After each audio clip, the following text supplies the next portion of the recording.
Le problème de Uber, comme de l'ensemble des autres plateformes, que ce soit le cab, chauffeur privé, ou bien dans d'autres secteurs de la livraison à domicile, Take It Easy, Foodora, parce que Take It Easy n'existe plus, on est face à des multinationales qui font croire qu'elles font juste de la mise en relation entre des clients et des travailleurs, mais qui sont en fait en statut d'auto-entrepreneur, et leur objectif c'est d'organiser un dumping social de folie.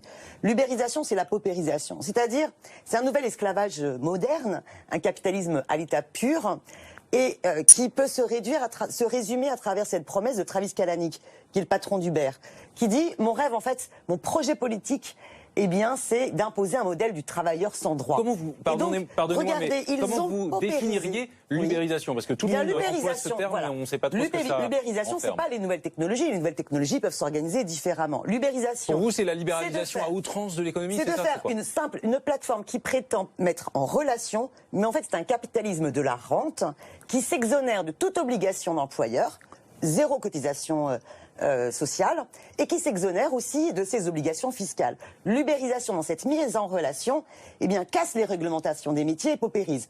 Au niveau du taxi, ils ont paupérisé le taxi en ne respectant aucune des réglementations, et ils exploitent et surexploitent des chauffeurs VTC à qui ils avaient promis de bonnes rémunérations. On sachait par exemple que les chauffeurs VTC, par exemple, pour Uber, mais c'est vrai pour le cab, pour chauffeurs privés, on leur a promis des bonnes recettes. Résultat, ils ont baissé les courses, mais là dernièrement, ils ont encore augmenté et ils ont passé de 20 à 25% la part qu'ils se font en tant que plateforme sur les transactions. Et la plupart des chauffeurs de VTC gagnent le SMIC. Tout de même, Christophe Lefebvre... En faisant plus de 70 heures par semaine. C'est vrai. C'est vraiment les tâcherons du 19e siècle. On leur disait au début, vous gagnerez 3 000 euros par mois. On leur disait ça.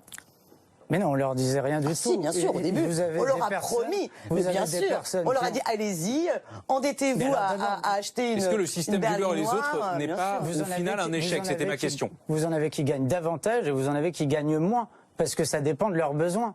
Quelqu'un qui utilise la plateforme Hitch, par exemple, c'est pour arrondir ses fins de mois. Parce mais vous savez qu'ils font tous un métier illégal, parce qu'ils ne respectent pas les lois en vigueur. Et on les laisse, par exemple, au mépris des réglementations, aux aéroports, faire du débauchage de clients quand les chauffeurs de taxi attendent pendant plus de 3 heures dans le respect des réglementations en vigueur. Eh bien, le problème, c'est la loi. C'est la loi qu'il faut changer. Parce qu'en réalité, ça joue... Mais vous imaginez les problèmes de sécurité routière?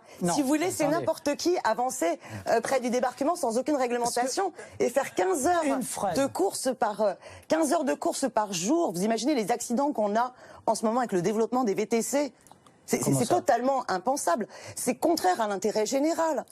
Travailler, le taxi n'a pas le droit, par exemple, de faire plus de 11 heures de travail par jour, ce qui est déjà énorme. Mais pour une question de sécurité routière, vous comprenez bien que c'est pas possible de laisser des gens conduire plus de 11 heures d'affilée. Eh bien, le VTC fait autant d'heures qu'il veut. Est-ce que vous trouvez ça raisonnable?